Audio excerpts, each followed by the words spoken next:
Iran, Israel, America వార్లో AI technology వాడారు.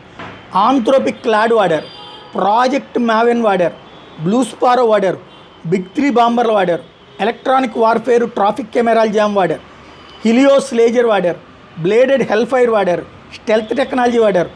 Covert operations ఇవన్నీ నడిచినాయి. అమెరికా తన దగ్గర ఉన్నటువంటి టెక్ అస్త్రాలని ఇప్పుడు ప్రయోగాత్మకంగా పరీక్షిస్తోంది. వాస్తవానికి రాబోయేటటువంటి యుద్ధాలలో మనుషులతో కాకుండా ఆర్టిఫిషియల్ అంటే దాన్ని ఏమంటారు, రోబోలు, ఎక్విప్మెంట్ దాడులు చేసుకుంటాయి. ఆంథ్రోపిక్ క్లాడ్ లేదా ప్రాజెక్ట్ మావెన్ వంటి ఆర్టిఫిషియల్ ఇంటెలిజెన్స్ వ్యవస్థలే ఇప్పుడు వాడేశారు. ఈ ప్రాజెక్ట్ మావెన్ అంటే వేలాది డ్రోన్ల నుండి వచ్చే దృశ్యాలను సెకండ్లలో విశ్లేషించి శత్రువు ఎక్కడ దాక్కున్నాడో కనిపెట్టేటటువంటి వ్యవస్థ. అలాగే ఏఐ పాత్ర ఇందులో కీలకమైనటువంటి. మరోవైపున శత్రువు రాడాలకి చెక్కకుండా లోపలికి చొచ్చిపోయేటటువంటి స్టెల్త్ టెక్నాలజీ ఇప్పుడు యుద్ధగమనాన్ని మార్చేస్తూ వచ్చింది. అమెరికాకు చెందిన big 3 B2, B6, B18, B1B, B52 బాంబర్లు టన్నుల కొద్ది మందుగుండును మోసుకెళ్తూ శత్రువు తేరుకునే లోపు నామరూపాలు లేకుండా చేసి పడేశారు. ఇకపోతే ఇజ్రాయెల్ వాడుతున్న అత్యాధునిక క్షిపణులు బ్లూ స్పారో నిన్న ఇతనిది కొమైనీది లేపేసింది.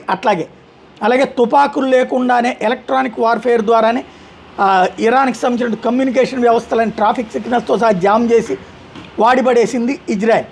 అట్లాగే ఇప్పుడు హిలియోస్ లేజర్, మందుగుండు అవసరం లేకుండా హిలియోస్ అంటే లేజర్ కాంతి కిరణాలు ప్రయోగించి శత్రు డ్రోన్లని, బోట్లని గాల్లో కరిగించేసి విధానం.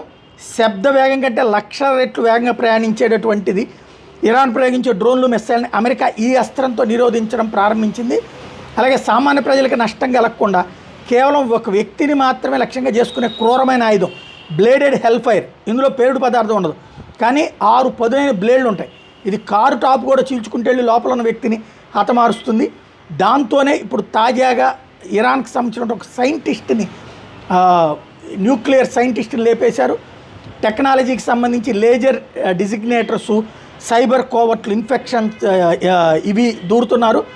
ఓవరాల్గా రాబోయే రోజుల్లో ఏఐ బాగా కీలక పాత్ర పోషించబోతోంది.